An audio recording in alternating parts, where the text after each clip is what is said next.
ఓం నమః శివాయ పరబ్రహ్మ పరమాత్మన మహాజగత్తుత్పత్తి స్థితిపలయ బ్రహ్మ హరిహరాయత్రి గుణాత్మ సర్వగౌతికామి దర్శ దత్తాత్రేయ నమసంతిని సిద్ధి కురు స్వా కుర్రో కొండ దేవత అంబ పలుకు సమ్మక్క పలుకు సారలమ్మ పలుకు వనదేవత పలుకు జాయ్ కొండ దేవత పలుకు తల్లి 2026 కొత్త సంవత్సరం ఉందున ఈ కొత్త సంవత్సరములో 2026 ఈ 12 రాసులకి ఎలా ఉంది, స్థితిగతులు ఎలా ఉన్నాయి, ఎలా నడుస్తున్నాయి, ఎలా నడవబోతున్నాయి అనేది మనం చెప్పబోతున్నాం. ఓం శ్రీ మాత్రే నమః. ప్రజలందరికీ నమస్కారము. 2026 రాశి ఫలాలలో ఈ 12 రాసులను బట్టి జనవరి 26 నుండి శని మహాదశ మీనరాశిలోకి ఉత్తరభాద్ర నక్షత్రం ముందున ప్రవేశించిన వలన ద్వాదశులకి మార్పులు కొన్ని వస్తున్నాయి.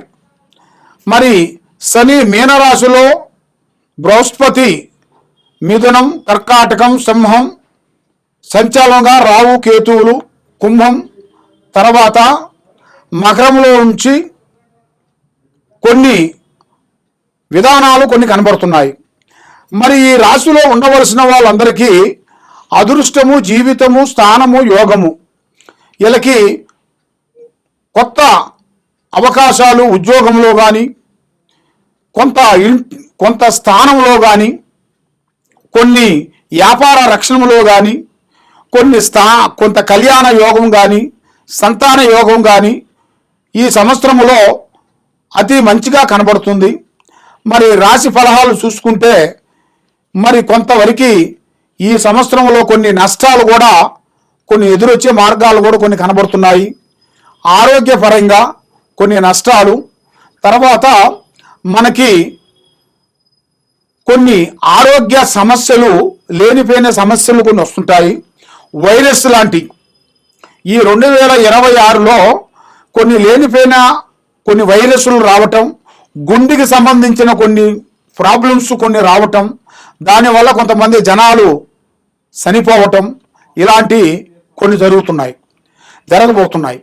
కాబట్టి మరి ఈ 2026లో కొన్ని యుద్ధాలు కానీ, కొన్ని భూకంపాలు కానీ, కొన్ని వచ్చే సిచ్యువేషన్లు కొన్ని కనబడుతున్నాయి. మరి అతి ముఖ్యంగా ఈ భూకంపాలు వచ్చేసి ఫస్ట్ వచ్చేవి ఇది సముద్రంలో వస్తాయి.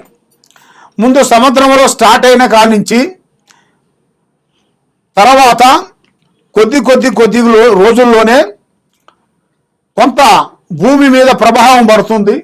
ఆ ప్రభావం వల్ల ఈ గ్రహ ప్రభావాల వల్ల కూడా కొన్ని నష్టాల గురించి జరిగే మార్గాలు ఉన్నాయి.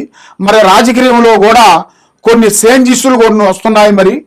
మరి ఎన్నో రోజుల నుంచి వీళ్ళకి రావాల్సిన కొన్ని కొత్త మార్పులు, కొత్త చేంజెస్, అలాంటివి చేయాల్సిన కార్యక్రమాలు కూడా చాలామందికి వచ్చే సిచ్యువేషన్లు ఉన్నాయి.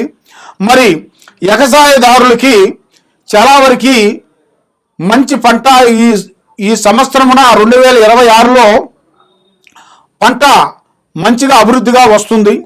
కాబట్టి వాళ్ళు ఉండాల్సిన వేరియాలను బట్టి కొంత చేంజెస్, మార్పులు కొన్ని వస్తాయి. దానివల్ల కొన్ని గొడవలు, చికాకులు, ఇబ్బందులు, భూమి సమస్యలు, భూమి గొడవలు, కొన్ని వ్యవసాయంలో చేయాల్సిన కొన్ని పనులు గొడవల గురించి కానీ, కొన్ని లేనిపోయిన సమస్యలు కూడా కొంచెం వచ్చే మార్గాలు కూడా కొన్ని ఉన్నాయి. మరి రియల్ ఎస్టేట్లో చూసుకుంటే గత సంవత్సరంలో కాకోకుండా ఈ సంవత్సరంలో చాలా వరకు మార్పులు కొన్ని రాబోతున్నాయి, కొత్త మార్పులు.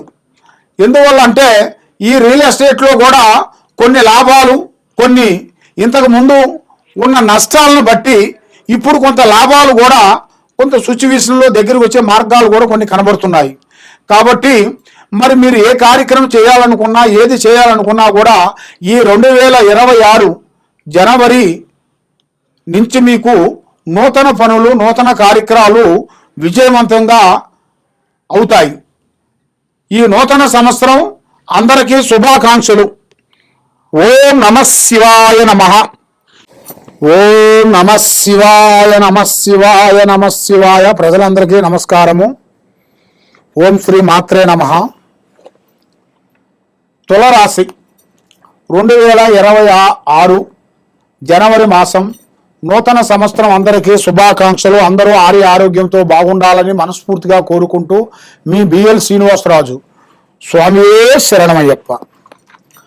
మరి మీ జాతక యోగాన్ని పెట్టి చూసుకుంటే తులరాశిలో ఉండవలసిన వాళ్ళందరికీ అదృష్ట యోగం అనేది స్టార్ట్ అయింది. వాళ్ళకి ఏళ్ళనాటి శని అనేది తొలగింది. మరి వాళ్ళు ఏ పని అనుకున్నా, ఏ కార్యక్రమం చేసినా కూడా ఇప్పుడు ఒక్కొక్క మెట్టు ఎక్కాల్సిన అదృష్ట యోగం అనేది రాబోతుంది. మరి ఇలా మీద నరఘోష అనేది ఎక్కువగా ఉంటుంది.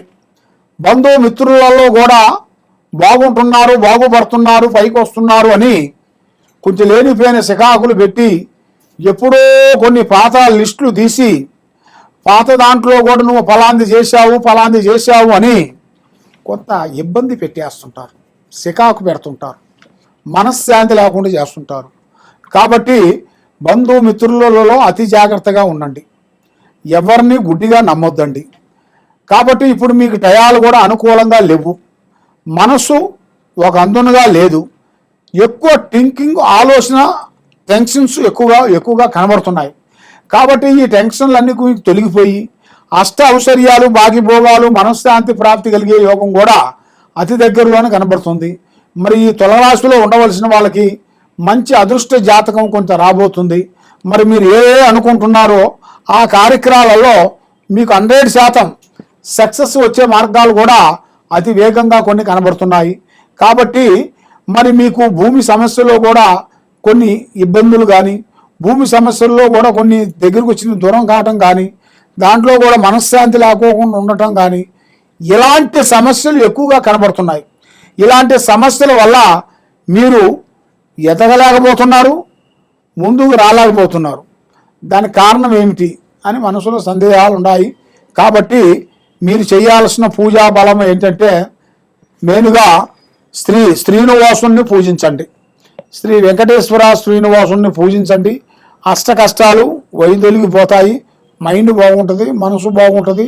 మీరు ఏ కార్యక్రమం అనుకుంటారో ఆ కార్యక్రమం మీకు 100% సక్సెస్ అయ్యే మార్గాలు ఉన్నాయి. కాబట్టి ఎవరో శాతబడి చేశారు, ఎవరో పూజ చేశారు అని మనసులో కూడా చాలా సందేహాలు ఉంటాయి. కాబట్టి అలాంటివి ఏమి లేకోకుండా మీకు ఆరోగ్యాలు బాగుండేట్టుగా, మైండ్ బాగుండేట్టుగా, మనసు బాగుండేట్టుగా, చేసే కార్యక్రమాలు మీకు జయప్రదంగా ఉండేట్టుగా మీ పేరు బలంలో అష్టదిబ్బంధన కుబేర చక్రం యంత్రాంతో పూజా బలం చేయాలి. మీకు చేసి మీకు మనసుకు ఒక తాయితీ ఇవ్వాలి. ఆ అమ్మవారి పటం మీ దగ్గర పై భాగంలో పెట్టుకోవాలి. ఆ పై భాగంలో పెట్టుకునేట్టుగైతే మీకు అన్ని విధానాలుగా జయప్రదం కలిగే మార్గాలు కూడా చాలా వరకు కనబడుతున్నాయి. కానీ ఏది చేసినా తొందరపడుకోకుండా ఆచితూసి అడిగేయండి. సర్వో జనా సుఖినో భవంతో. నమః శివాయ నమః.